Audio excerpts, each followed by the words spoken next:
here's part 2 of the show, featuring stories from Connor Groel, Brandon Rudy, Mike Tyrrell, and Brevin Fleischer. Who was the Browns running back? Peyton Hillis. What a joke. Well, that was when they did it through fan votes. Yeah, and that was a disaster. One of the most preposterous things. Because they were worried about a Madden curse. It was like, come on, what are you doing here?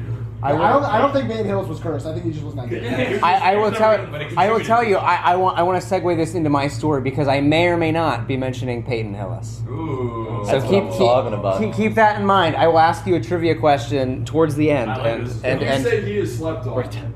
And he will be one of the answers. Maybe, just maybe. So we were talking about NFL with Sean Alexander. I want to stick with football. I'm heading into the realms of college football. And we are going to talk about a very special football team. So 1996 was the first full season of overtime in college football. Since then, there have been 7 games that have gone to at least 6 overtimes. Okay, these are the longest games in the history of the sport. 7 games that have been to 6 overtimes. Now, what would you say if I told you that 3 of those 7 games were played by the same school 3 years in a row? Arkansas. You're right. Let's talk about that. How did you know that? Peyton Hillis. Well, I guess. Well, that's kind of. He was not on the 1996 team. No. He was not on the 1996 I think team. it might be like 07 is involved somewhere, right? Maybe Darren McFadden. I will be talking about the 2007. That's going to be coming at the very end. But the 3 overtimes, that's our little bonus story coming towards the end. We're starting our story here, though, in 2001. Because from 2001 to 2003, the Arkansas Razorbacks were the kings of overtime marathons. 2001, they're playing Ole Miss, okay? They entered this game at 4-3 up against a 6-1 Ole Miss team that is led by a sophomore quarterback, just a little-known, slept-on quarterback who is named Eli Manning. Oh, wow. Little known. Never heard of this guy before. I know. Yeah, I mean... Not an important part of my childhood. No. Not at all. Not somebody that would go on to win a few Super Bowls or anything like that. Certainly not. Certainly not. So Arkansas is playing Ole Miss. The game ends 17-17 rather, at the end of regulation, okay? This is a back and forth game during regulation, ends up tied. We're going to overtime. This game goes to 7 overtimes. First overtime, they each score a touchdown. Second overtime, Eli Manning, classic Eli Manning, he fumbles the ball, gives away possession. And then Arkansas misses what would have been a 35-yard field goal for the win. Now, starting in the third overtime, the rule is that if you score a touchdown, you have to go for 2. So in the third overtime, both teams score touchdowns. Both teams miss 2-point conversions. Fourth overtime, same exact thing happens. Fifth overtime, same exact thing happens. We're both scoring, we're both missing the 2-point conversion. Sixth overtime, we're both scoring touchdowns, both teams make the 2-point conversion. And then finally, in the 7th overtime, Arkansas scores a touchdown, gets the 2-point conversion. Ole Miss scores a touchdown. The 2-point conversion pass from Eli Manning is incomplete. Arkansas wins the game 58-56 in 7 overtimes. The game in regulation, it was 17-17. It was 17-17. The game finishes 58-56. This game takes 4 hours and 14 minutes to play. Eli Manning throws 6 touchdowns in a loss. Arkansas rushes the ball 80 times in this game.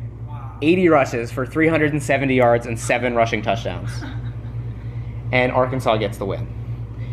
Every single player involved in this game probably thinking about at this point that this is the craziest game they will ever play in. But it will not be. It will not be. The very next year, Ole Miss is playing the 10th-ranked Tennessee Volunteers. Tennessee is leading the game 17-3 early in the fourth quarter, but just like last time, it ends up 17-17 going into overtime. Now this time, the first game, it was touchdowns all around in overtime. Not the case this time. First 2 overtimes, the teams trade field goals. Third overtime, neither team scores. Then in the 4th overtime, 6-6, pair of missed 2-point conversions. Same thing in the 5th overtime. 6th overtime, Ole Miss kicks a field goal. Tennessee, however, scores a touchdown, and they win the game 41-38. So another one, 17-17. It ends up 41-38 after 6 overtimes. The game-winning touchdown for Tennessee is caught by a very famous NFL tight end. I'm wondering if anyone can come up with who this is. Spent his entire career with one team until very recently, where he came back out of retirement and switched teams. Jason Witten scores the game-winning touchdown in this game. So we have a 7 overtime game in 2001, a 6 overtime game in 2002, and then in 2003, what happens? We get ourselves into another very long overtime game. Arkansas playing Kentucky this time, 24-24, heading into overtime. We play 7 overtimes here. Teams trade touchdowns twice, trade field goals, trade touchdowns again with 2-point conversions, then without 2-point conversions, then with 2-point conversions. Arkansas scores a touchdown, gets the 2-point conversion. They're leading the game 71-63. And then Kentucky fumbles in the 7th overtime to end the game. Who was the Kentucky quarterback in this game? Was Jared Lorenzen. Oh yeah, I love that. Rest in peace. Rest in peace, Jared Lorenzen, a fan favorite. Yep, Jared Lorenzen. He has an incredible game for himself. He has 3 rushing touchdowns, a couple more passing touchdowns. Unfortunately, not enough in this game. He was a He's a big boy. He was a running quarterback. He was. Jared Lorenzen is a big boy. Try tackling. So here's some extra facts about this game, because this is incredible. The game starts at 7:05 p.m., okay? It ends at 12:01 a.m. the next day. Takes nearly 5 hours. It's like Texas, Oklahoma this year. We have a guy on the Arkansas team. His name is Decory Birmingham, okay? That's a sick name right off the bat. That's awesome. So he is a wide receiver, okay? But he ends up being converted into a running back due to injuries, okay? This is the 7th game of the season for Arkansas. In the first 6 games of the season, he has this is the 8th game. In the first 6 games of the season, he has 0 rushes. In the 7th game of the season, he has 12 carries for 38 yards. In this game, Decory Birmingham rushes the ball 40 times for 196 yards and 2 touchdowns. 40 times. Again, a converted running back, 40 carries. They give him 40 carries. That's insane. In his entire career, only one time does he have more than 14 carries in the game. Is this game, he has 40 carries, Sounds like it hurts. 196 and 2 touchdowns. They used him. And I want to wrap this up by giving an amazing quote. The head coach for Arkansas during all 3 of these seasons is Houston Nutt, okay? Now we have to remind ourselves, they win a 7 overtime game, then the next year they lose a 6 overtime game, then they win a 7 overtime game. After the game, he is quoted as saying, "As long as we get to 7 overtimes, it's okay." That's amazing. It's amazing. Yeah, Houston Nutt he's actually on, like, I think he's on CBS now, or he's like in the studio now. Yes. It's funny because, once again, I'm all about, like, the fact that now we look at stuff and we say, like, Arkansas sucks, they're terrible right now. Right. They were actually good at this time. Like, I see they're winning 9 games a season. Yeah, these were some very solid He's pretty teams. decent. They're getting the SEC championship a few times. Like, he's a decent coach, although he ends his career with Ole Miss, and the last 2 seasons he's 0-8 and 0-10. So, like, that's a problem. That is a problem. It's almost impossible at Ole Miss. I mean, it's almost like Ole Miss isn't as good when they don't have Eli Manning. That's what I'm saying. It's an interesting component, but also something I also Or Michael found, Orr. which is hilarious. What's up with Arkansas in overtimes? Like, you're going to bring up something in a couple Yes. minutes, I believe. But, like, just a couple years ago, too, they won 53-52 in overtime against Ole Miss in 2015. Yeah, this is a team that is always playing They're overtime overtimes. all the time. It's hilarious. So these games obviously happened in 3 consecutive seasons, but there was another amazing overtime game in Houston Nutt's tenure that I wanted to bring up that happens in 2007. So in 2007, Arkansas beats number 1 ranked LSU in triple overtime. So this is another game going to 3 overtimes. LSU will go on to win the national championship in this season. And LSU is the only 2-loss BCS national champion ever. So that's the only 2-loss national champion in the BCS era, and Arkansas ends up beating them when they're ranked number 1 in triple overtime. There is some kind of scandal and some kind of problems going on with Houston Nutt, and he actually ends up resigning from his position 3 days after this game happens. But I wanted to bring up this game additionally because this 2007 Arkansas team is very interesting in the fact that they have 3 running backs on this team 3 running backs that make the NFL. And not only did they get drafted, these were very solid running backs. All 3 of these running backs finished their NFL careers with more than 2,500 rushing yards. So these are not backups. These are guys that are, getting big-time carries. And so I alluded to one of them earlier, but I wanted to see if you guys knew who these 3 Arkansas running backs are. Darren McFadden. Darren McFadden is one. Felix Jones. Felix Jones, and the third, Peyton Hillis. Which They is just really are all good. which is Derek amazing. Fowler's a tease for fantasy. It is amazing. Yeah, always. It is amazing to think that one school, though, can produce 3 NFL running backs on the same team. I believe And not be Alabama. Yeah. Oh, yeah, it's true. I think the quarterback was Casey Dick, I believe. Which is interesting. But yeah, that's an amazing stat. That's like insane with these overtimes. And with Arkansas, that LSU team, they actually lost in overtime their other loss that season. Yes. So both of LSU's losses that year, and I remember Les Right. Miles was saying throughout that season, he's like, we're undefeated in regulation. So like, Yeah. this is like argument That's another one of those, between like, good quotes. at that Exactly. time. Yeah, so I like that a lot. Arkansas is like one of those teams that they're just a huge, big fan base. They haven't been good in a while, but they always play these wild games. Yeah. And I will say, while I was researching this story, I did come across one more incredible overtime game, and I was going to add it on to the end of this episode.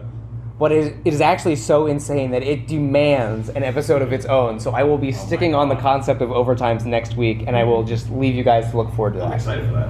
I just want to throw in one thing real quick. I feel like there's like a whole cohort of schools, like college, that are just like weirdly great and talented every now and then, and I think Arkansas kind of falls into that category. I remember like kind of like the run and gun era of Arkansas basketball in the 90s, and kind of what you're talking about now. So I think it's just interesting to think about the schools that kind of have the money, have the fan base, but kind of go off and on like that. Like University of Texas is another one. Especially in basketball. Yeah. Texas basketball's NBA alumni is It is unbelievable. amazing. And Ridiculous. Like they're starting 5. You go what? You got Corey Joseph, Jameer Nelson as your guards.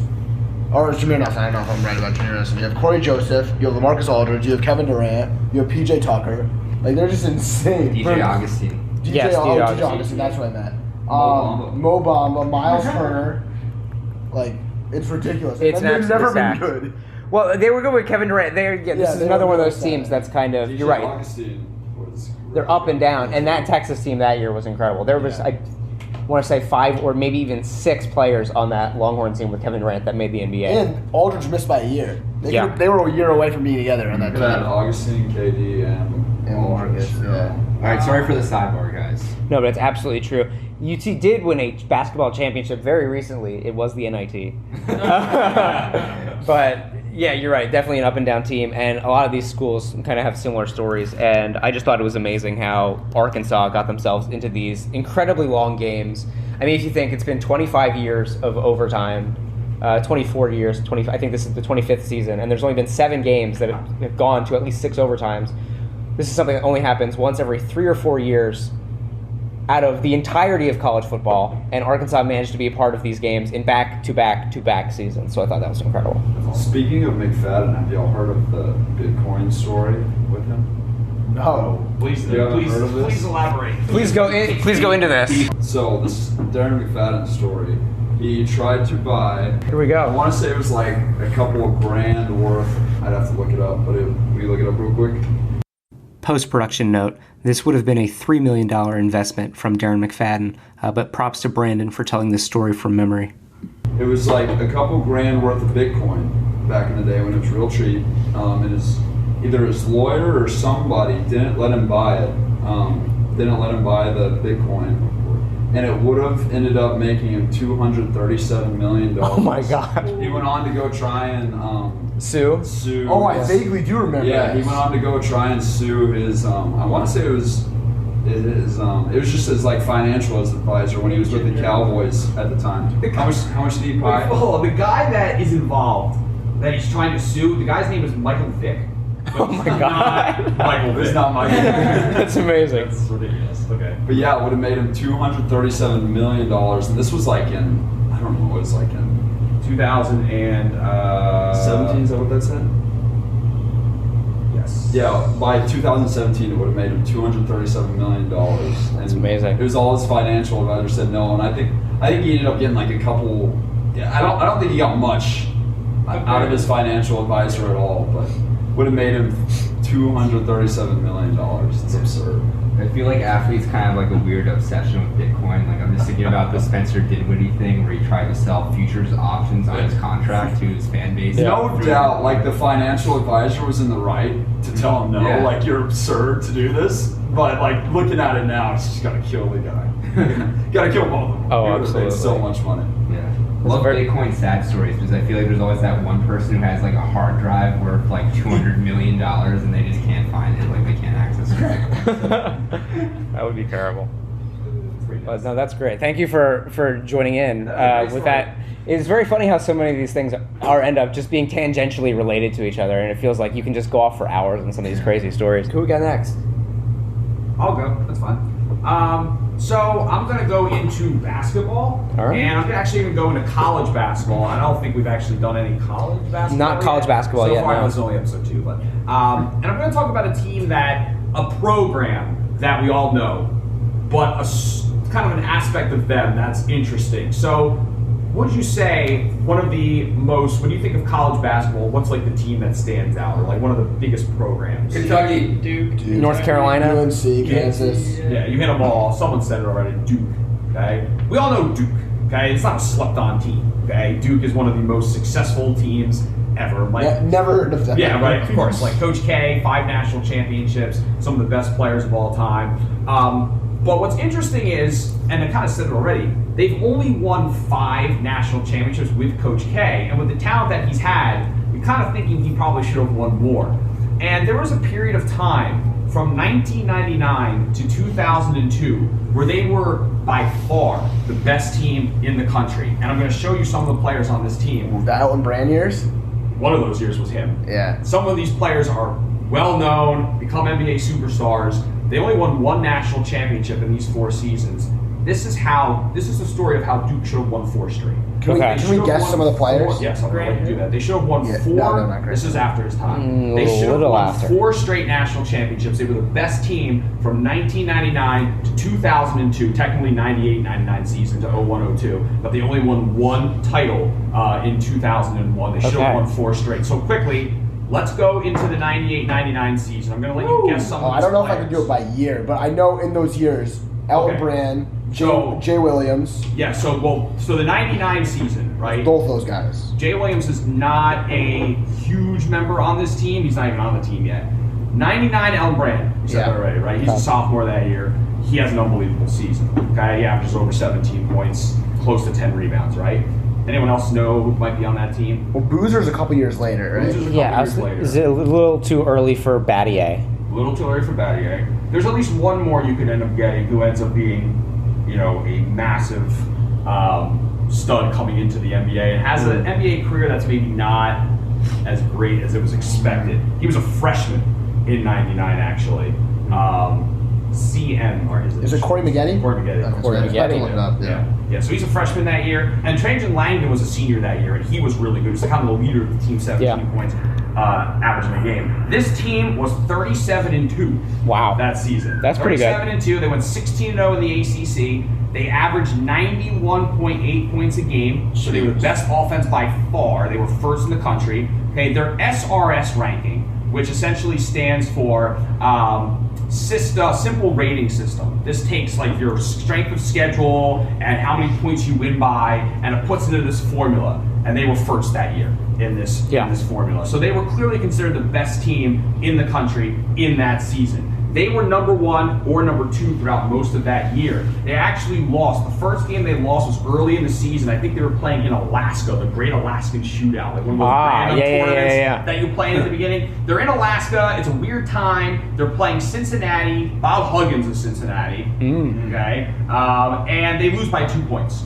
They do not. This is early in the season, like November. Right. They don't lose again until the national championship game. Wow. So they just dominate. They win every game in the ACC. They are cruising. They get all the way to the national championship game, and they lose to UConn by 3 points at the end. And that was actually a great game. That UConn team in '99 was actually really good. Was that Rip Hamilton's? Rip Hamilton's team. Yeah. There you go. Yeah, Jim Calhoun, the first title that they won. So that was actually a really good UConn team, but Duke was better. It was controversial at the end. Trajan Langdon, the star, ends up slipping at the end. Yeah, and that point guard from UConn, the little point guard, Yes, I think got into some drug troubles. Yes, I think it was. really good. I forget his name. He had a couple of initials to it. Yeah. Was Ray Allen on that team? No, That's Ray a Allen's little, 96 draft class. Khalid El Amin. Khalid, that's right. Mhm. There you go. Yeah, so yeah, he was actually really good that season too, but Hamilton was the star. Yeah. That was a good UConn team, but this Duke team was better with the talent that they had. They should have won that game. It was actually played in Tropicana Field. Random place to play a Final Four. But Duke should have won that year, and they did. Okay, so devastating. You go 37-2, and now you don't even win. Go to the next season, 99 to 2000. Okay, and Brevin, I think you said This some is of the these Jay names Williams before. year. Right. So Jay Williams comes in. He's a freshman. Who else is on this team? You said one already too. Boozer? Another Yeah, freshman is Boozer. Boozer. Did Boozer play that much back then? Yeah, he averaged 13 points that season. Okay, as a cool, freshman. cool. Yeah. Who else? This guy's going to be the star of the team who's going to lead them the next season too. And he becomes a key player on several big NBA teams. Ends up winning a couple NBA championships not too long ago. I didn't know Boozer was a Duke guy. Yeah. I feel like there's like these NBA players that like wear their Dukeness like very outwardly, and there's others who don't. You know. What And I don't really think he does, to be honest. Yeah. And he was a big time rebounder, defender, but Shane Battier. Oh, Battier, yeah. Yeah. For some reason, I thought he was a little later, but you're right. Yeah, no, Shane Battier, he's a junior this year in 2000. He averages 17 points a game. He's fantastic this year. They also have Nate James, who ends up, he's actually, I think, an assistant coach on the team now, and also Mike Dunleavy. Wow. who ends up- Young Mike, who actually had a few really good years in the NBA, and nobody gives him credit for it. Who drafted him again? He played for the Clippers. Yes, I think that's about I right. don't know if they drafted him though. So this team in 99-2000, they're 29-5. They go 15-1 in the ACC. They average 88 points a game. That is also the best in the country. Their SRS ranking that I talked about earlier is number 2. So once again, this team is one of the best in the country at this moment in time. They're ranked in the early parts, maybe not as high because they lost a lot of players throughout, but in the second half of the season, they're consistently in the top 3, top 2. I just want to point out, Yes. Mike. I was thinking when I said Clippers, that's Mike Dunleavy's father. He was the coach. I Yes. think he coached the Clippers for a little bit. I don't know. Mike Dunleavy mostly played Pacers. He was drafted by the Warriors. And Mike Dunleavy's dad ended up coaching the Blazers. Yeah, in that famous The 99 collapse. The Sabonis team. Yeah. Yeah, the 99 Right. the 99 collapse against Kobe and Shaq. And it's funny because his son is like Or one 2000. at the peak, like getting ready to go in the NBA at that time while he's coaching Yeah, for yeah, a major yeah, yeah. NBA team, almost kind of like Doc and Austin, right? Yeah, exactly. So this Duke team in 99-2000, okay, they have a really, really solid season. They get the 1 seed, okay, they dominate once again in the ACC. Like I said, they go 15-1 in the ACC, but they end up losing in the Sweet 16. They get upset again. This time they lose to Florida. Does anyone know who maybe the coach of Florida is at this time?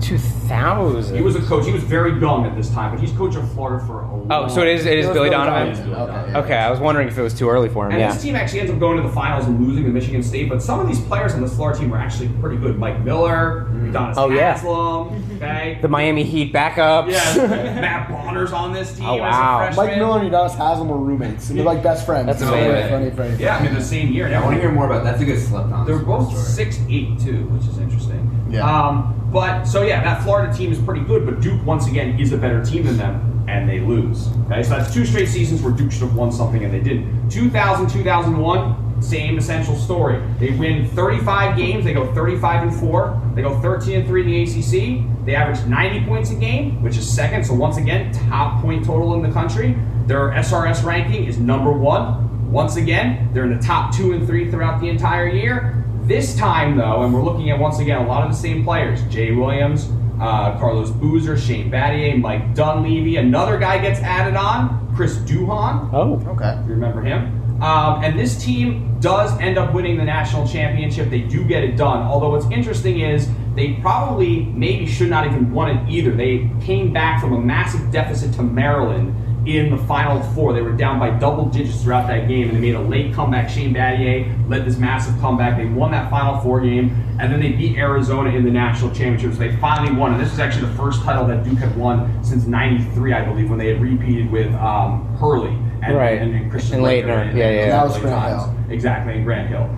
So this was a big win for Coach K, but honestly, they probably should have won 3 in a row. And then the next season, the last year on this list, the 01-02 season, they were clearly the favorites coming in. They had most of this team coming back that had won the title the year before. They have Jay Williams, they have Carlos Boozer, they have Mike Dunleavy, they have Duhan, Dante Jones is on this team as well. But they don't have Battier anymore, so you wonder maybe that leadership, that veteran leadership wasn't there at the moment. But this team throughout the entire season, once again, they score 88 points a game, second in the country. They have their SRS ranking is number 1. Once again, top 2 in everything. They're actually number 1 for almost every single week except like 3 weeks throughout this year. They are clearly the best team in the country by all stretch of the imagination. They are the 1 seed. They get to the Sweet 16. And they ended up playing an Indiana team, I believe that was like the 5 seed at the time. And this was a very average Indiana team. Bob Knight had been fired a couple years earlier. They bring in a coach, Mike Davis. It's a very unknown team. They're decent, but they're not great. Duke should win rather easily. Duke is actually winning throughout most of this game. They're winning by 17 points at one point. wow. It looks like Duke is just going to cruise into the next round, into the Elite Eight, and just keep going. Indiana comes all the way back in the final 10 minutes of this game, and they actually take the lead, and they're up 4 points with 11 seconds left. So Indiana is in a great position to end up winning this game. However, they end up fouling Jay Williams as he's shooting a 3, and Jay Williams makes the 3 with 4.4 seconds left. So Indiana looks like they're about to stop this national champion, this dominant force. Jay Williams gets a potential 4-point play, and all he has to do is make 1 free throw. Oh no, Jay. Yep. He wrote a book about this pretty much. Yeah, like this is like This is a motorcycle accident. Exactly, Yeah. right. And those things come together. I mean, this is a terrible moment for him. He misses the free throw. Indiana rebounds. That's it. devastating. They end up winning, and they end up going to the national championship, playing Maryland, losing to Maryland that year. But once again, Duke was the best team that season. They should have won the national championship. So when we think of Duke, it's interesting because we think they're always like winning all the time. They've only won 5 championships with Coach K.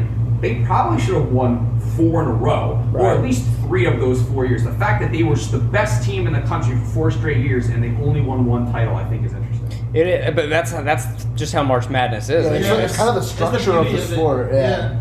Yeah. I think it's so much harder because you don't get those 3-4 series games where it's one game, winner go, take it. Right, and even if there is a dominant team, every game is so exciting, and the team you can never take anything for granted because it is just that one game that will take you out of the tournament. The way the game is played too at the college level, like kind of going back to the Princeton offense, pounding the ball into the dirt, like any team can kind of beat any great team any given night. Just the way the pace is so different from the NBA game. Talent is not really as emphasized. And especially when you get into these March Madness games, I mean, there's so much pressure, especially on these big teams. A lot of young guys, on some of these teams, 19, 20 years old, playing in just these massive, NCAA championship games. And all you have to do is get hot. Like all you have to do is start. And all one with team threes. has to do is get hot, That's exactly. a problem. But I think it's interesting that Coach K's career is fascinating. His time as a Duke coach and the Duke teams that evolve. Like when we think of Duke today, we're thinking of one and dones. We're thinking of that's kind No. of Calipari just does that. Coach K, he offers him a great education for a month and a half. No, it's all Calipari. It's all Calipari. Yeah, no. That's the game now, right? These players come and they choose between Kansas, Duke, UNC, Kentucky, and they say, I'm going to come and I want to play basketball for 1 year and I'm going to go to the NBA. Yeah. But these Duke teams, this was when they were having these players. These are stars. We're talking about Battier. Yeah. We're talking about Boozer. We're talking about Corey Maggette, who ends up not having the greatest career. But we're talking about players. He had a good career. Who's a good Clipper? Okay, that's fair.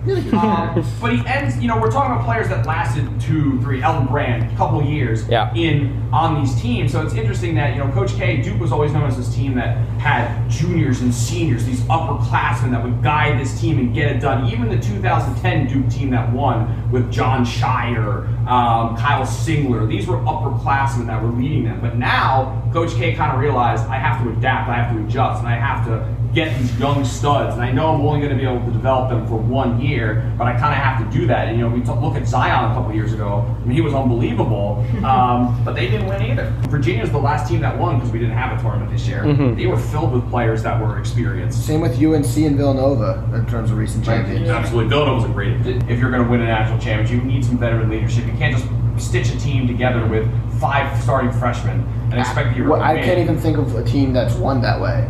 I mean, it's interesting because the Duke team that won in 2015, that had Okafor, that had Jones. Oh, yeah. Grayson Allen was a freshman, actually, that time. And I think maybe that's what convinced Coach K to be more investing in the youth because he knew that was the future, and he also won a title with like his two best players essentially. Okafor was like the oldest freshman, right? In terms of play style ever. So I mean, but that's the thing with a coach too. You need to be able to adapt. Like even switching sports here, like Nick Saban. One of the reasons why he's one of the best coaches ever is because he has adapted. People think he's very rigid. People think that he doesn't listen to anyone and does his own thing. But you look what Alabama's done over the last several years. Forever under Nick Saban, they were known for having a great defense, an amazing defense, stifling defense, and an offense that mostly relied on the running backs, and an okay quarterback that would be a game manager. Now the last several seasons, he has realized the game is changing. So look at the quarterback, look at the offenses that Alabama has brought in over the last several years, putting up records, scoring lots and lots of points. You would have never seen an Alabama-Ole Miss game 10 years ago finish, 62-48 or something like that. So you have to adapt and adjust if you want to be a successful coach. And Coach K has done that, and I think that's why he's, in my opinion, the greatest of all time, along with, obviously, John Wooden. We might need to talk about that more specifically another time. But I see your point. All right, for the last one, I'm going to keep it in basketball, but I'm going to the NBA. And I don't know if this is how slept on this is. I think it's going to depend like where you're coming from. But I'm talking about the 2000 offseason for the Orlando Magic. And basically, the Magic had a ton of cap space heading into this offseason. And there were three big fish that they were looking for. Tracy McGrady, Grant Hill, and Tim Duncan. And they were going for all three. So this is like... Yeah, this is way before the Miami Heat. This is way before. There's like, so you think of the Magic now, right? Maybe the most boring team in the NBA. Perennial 8 seed. Exactly. Their best player is Nikola Vucevic. Their second best player is Evan Fournier. I cannot think, their second leading scorer, I don't know if Jonathan Isaac's probably better in my opinion, but Evan Fournier is their second leading scorer. There can't be a more boring second leading scorer in basketball. Wait, can I ask you a clarifying question here? Why do you think the Orlando Magic are such like perennial like middle liars, right? All Well, they're not. These teams are tanking, or trying to like go for a championship. Why are they so comfortable living in the middle? I don't know how comfortable they are with it, but like as a coach, it's just so like against like I don't know if Steve Clifford has the job security to be tanking. You know what I mean? Like That's a good point. He's not a well-known enough name that's like, all right, we're just gonna give you rebuild, and he's not young enough too. He's an older coach, so it's like he can't really Kenny Atkinson it and just rebuild these guys up. So I think they're in a tough spot there, and it's also missing in the drafts. Yeah. Like, when's the last big Orlando Magic draft pick that turns out it's Jonathan Isaac? He's a defensive, like, switch everything player. Aaron Gordon hasn't been the offensive player. Mo Bamba hasn't been that guy. So like they've picked high in the draft. They go for there's not 8 seed every year. They're like 8 seed a couple years, then they're the lottery 8 seed. So I don't know. I think it's just a result of non-exciting drafting more than anything. And then of course they're not a free agent destination, so they can't really control their own narrative in the same way. But in 2000 they might have been one, is what you're saying. In 2000, they had a legitimate chance to get all those guys: Duncan, Hill, McGrady, and this is what happened.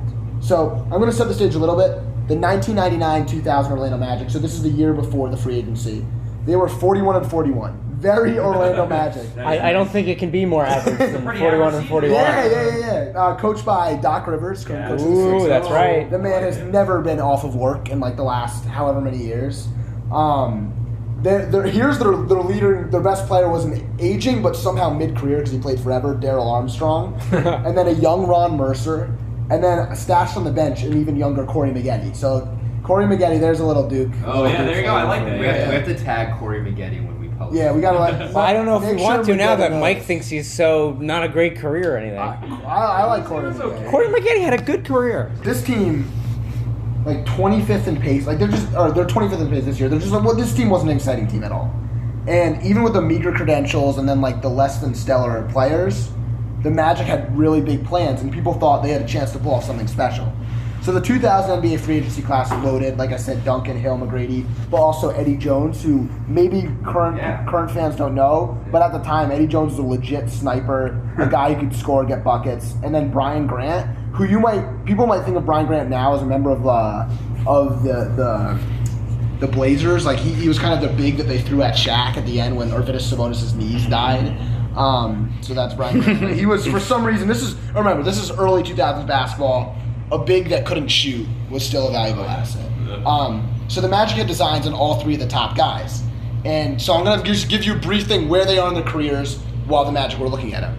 At this time, Tim Duncan was a 3-time All-NBA first-teamer, an NBA champion, and a Finals MVP, and he was entering just his age 24 season. Oof. So you have to remember, Wild. this is the late 90s, early 2000s, before the NBA Before the one changed and the free dones. agency rules. And yeah. So Duncan played a lot. He played 4 years at Wake Forest. Still only 24 here because you didn't have as much team control on your younger assets. So it's not like you could give him this 5-year, $170 million max or the Right. equivalent back then and make it so that you can control them forever. So Duncan is in free agency at literally, like, imagine if Giannis and LeBron were hitting free agency when, like, LeBron would have been like 21 right here, and T-Mac is 21. So T-Mac's entering his Yeah, that's age nuts. 21 season, and he's a free agent. But T-Mac was a 0-time All-Star. Yeah, and he had not really exploded yet. He He was had on not the exploded. Raptors. He was kind of a little bit behind Vince Carter. A little bit behind Vince Carter. He only started half the games. His breakout year, he had 1 year at 15 points per game, and he started fewer than half the games. Yeah. So, but everyone could see, like, this is one of the most athletic guys in the NBA. So it's McGrady, it's Duncan, and then it's Grant Hill, who was a 4-time All-NBA second teamer at this point, 1-time first teamer. You know, like, Grant Hill, versatile offensive force. His crossover was sweet. He got inside the paint. Wasn't really an outside shooter. Could get a bucket on anyone. Famous, like, matchups with Jordan and Pippen. He was the next big thing for a while in the NBA. So they have Duncan, Hill, McGrady all on their radar. And they want all three. They're dreaming all three, and it looks like they might get him. So Duncan was apparently by all reports, he was all but signed to the Magic. He was looking to go to the Magic. He was about ready to go. And then there's a lot of debate over what happened and why he didn't end up with them. So some people say, like Grant Hill, I think recently in an article says, the reason is what people thought. Doc Rivers had this policy that you can't bring friends and family with you on the bus, on the planes. You can't bring them on the road trips. And that's the last straw for Duncan. And that's why he was about to come, but he didn't. But then Doc Rivers disputes this and says that it just was that the Spurs had the last meeting, so it was more of a timing issue, and that the Spurs were able to convince him at the end after everyone in the Orlando organization thought Tim Duncan was coming to Orlando. I think that's really interesting because I feel like Doc Rivers, if you look at the scope of his career, his potential talent management maybe has not been as good as we think it might be, thinking about how he wasn't able to control this Clippers team versus how he was not able to kind of make the Lob City mesh long-term as much as they were now. I agree with you on Doc Rivers. The 2008 Celtics, I think, is one of the most overrated stories in the NBA. Yeah. I cannot. Most talked about, The most unnecessary. You would think that team won 6 championships. That'll be on an episode of Slept In Sports. And you guys take a second, anyone like on your free time, look at the 2008 NBA and look at those rosters and look at who they beat. It's like LeBron and nobody, Dwight and nobody. Like it wasn't a good. Paul NBA. Pierce will be milking that until the day he dies, though. Yeah. It was like one of the first We might have even talked about that last week. Yeah. I'm not even sure. But The first super team, but like, we're not fans of that team. Yeah, I don't want to I get think into every episode we should just bring them in somehow. Every episode we need to talk about Eli Manning somehow, and we need to talk about how we don't like the 2008 Celtics. We're the anti-Boston sports people, which is good. We have a podcast now, because That's right. Boston sports people really out here bias winning. is strong. Yeah. But anyway, so here's how the Magic ended up in free agency. No to Duncan, but they weren't complete losers. They brought in Hill and McGrady. So this 41-41 team, by a bunch of projections, I'm looking up old projections right now, the Magic were the team to beat in the Eastern Conference. Yeah. But then tragedy strikes, right? Grant Hill probably gets hurt. Grant Hill gets immediately decimated. As soon as he touches foot in Orlando, Classic. here are the next 4 seasons after he signs that contract, in terms of games played. 4, That's not good. 19, It's a little better. 29, and then DNP. So Didn't not play even at all. Yeah. a full season or even half a season altogether. That's about 50 No, games he in 4 did years. play a couple more years after, and he had like some 60 games, some back to 20. Yeah. But his first 4 seasons, these are when him and T-Mac were together. Yeah. 4, 14, 29, DNP. So they're thinking, okay, we're coming into this, we missed on Duncan, but we have Hill and McGrady. We're set up for future success. But that's what happens to Hill. And you're thinking, all right, that really hurts his career. Because everyone talks about Grant Hill. They talk about his potential and how he missed out on a lot of that potential due to injuries. And rightly so. But he wasn't the only one that suffered here. And I don't know how Tracy McGrady feels about his time in Orlando. But one thing's good. He immediately becomes a superstar. He absolutely Hill is hurt. Here are McGrady's 4-year his averages in scoring. 26.8, 25.6, 32.1, 28. 32.1, guys. He's a young superstar. He's compared to Kobe all the time. He's now better than Vince Carter, his cousin who was ahead of him on the depth chart. Despite actually, Vince Carter is older than T-Mac, but was drafted after him because T-Mac came in the league so young. Yeah, that's very interesting. But that's neither here nor there. But yeah, so T-Mac's probably feeling pretty good because he's putting up all these numbers. But by joining a team with, he thinks he's going with Duncan and Hill maybe. He ends up with Grant Hill for that few games. Here's what the Magic do. Remember, they were 41-41 entering this. Here's the first season. Win 43 games, 4th in the Atlantic. 44 games, 3rd in the Atlantic. 42 games, 4th in the Atlantic. And then in T-Mac's last year, 21 games, 7th in the Atlantic. So they did not get better at all, despite adding 2 of the biggest superstars in the NBA. Just didn't get better. Yeah. I mean, that's really terrible, because I do remember I was looking up pretty recently Doc Rivers, because we've been saying he's kind of never had a season off. So I was looking at some of his earlier Magic seasons, and that was the thing. And that I realized was he was like a 500 coach every year. And then I think he may or may not leave before that last season. Maybe he's still there. But yeah, the success, especially for a team that had such high hopes with T-Mac and Grant Hill, it really never comes to fruition. No, Doc was on that team, but he gets replaced. They go 1-10 to start the year, and he's that's right. So he does get replaced early in the Doc's season. the coach for all 4 of those teams, by all intents and purposes. So basically, you have Darrell Armstrong and Ron Mercer as your leading players on a team that goes 41-41. You add Grant Hill and T-Mac, and you never improve. T-Mac never makes it out of the first round. And that's so devastating. And that's for his career. Yeah. The only time T-Mac made it out of the first round was when he joined a Spurs team that he never played a regular season game for and played like 1 minute in 1 playoff game. The guy is a first ballot Hall of Famer, inexplicably. Does not make it out of the first round once in his entire career. He's got to be the only person in NBA history that can say that. Chris Webber's still waiting to get in the Hall of Fame. He's the NBA refs away from an NBA title because they're going to destroy those next teams. I'm a little biased. But they will destroy those teams. Yeah, they would for sure. And this guy T-Mac is a first ballot Hall of Famer. But it's just crazy to think, because here's what Duncan did sense. Now, did Tim Duncan make the right decision? 4 more NBA titles. I think so. 2 more Finals MVPs. 12 more All-NBAs and 12 more All-Defense. And I don't know, because you look at those guys and you think, T-Mac and Duncan, like, does Duncan win those with Doc Rivers, or is the Pop Duncan, is that connection too strong? And it's just kind of, the entire fabric of the NBA was changed by whatever decision Tim Duncan made not to go or to go, and why he made the decision, and by Grant Hill's injury. And it's just, everyone knows, like, Grant Hill's injury is a sad story for him, but how does it affect T-Mac?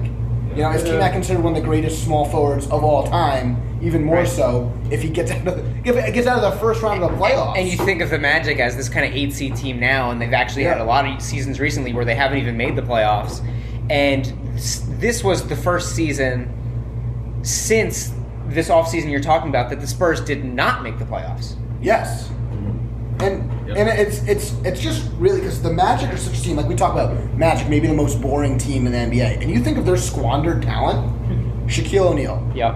This is an expansion franchise. Shaquille O'Neal, Penny Hardaway, T-Mac, Hill. I mean, it's like, the list goes on and on. Yeah, of guys like Dwight Howard. Yeah. Dwight Howard. I don't know if Hito Turkoglu's in that. Not quite on the same level, but a good he reached the finals. Jameer Nelson. Yeah, it's just like Rashard Lewis was very. Lewis. They've had a lot of really good, really exciting players. And you wonder if that T-Mac Grant Hill matchup works out. Do they become a free agent destination? Like, do people want to go to Florida and play basketball? They have cool jerseys. Yeah, they did. Yep. A pretty cool area. I mean, they could have been like this really hip expansion team. They're playing in Orlando already. Yeah, in Orlando already. But now they don't need to move to Orlando. Now they're Nikola Vucevic and Evan Fournier, and it just. I don't know necessarily if you can trace that back to this 2000 offseason and to Grant Hill's injuries, but like it's interesting to think about, because I think like. Imagine if T-Mac was like, wow, I could win here. He plays more than 4 years in Orlando. Grant Hill maybe stays healthier a little bit. Like, what happens? Do they become a team that like has a huge fan base and is one of the premier NBA franchises? Like the Heat. The Heat come in around the same time. Sure, Miami is cooler probably than Orlando, but they manage their talent better. They build better, and then it's just like, look at the difference between those teams. Yeah, 1 point on T-Mac. I don't think, by all regards, an excellent Hall of Fame level basketball player, but was First it really? ballot?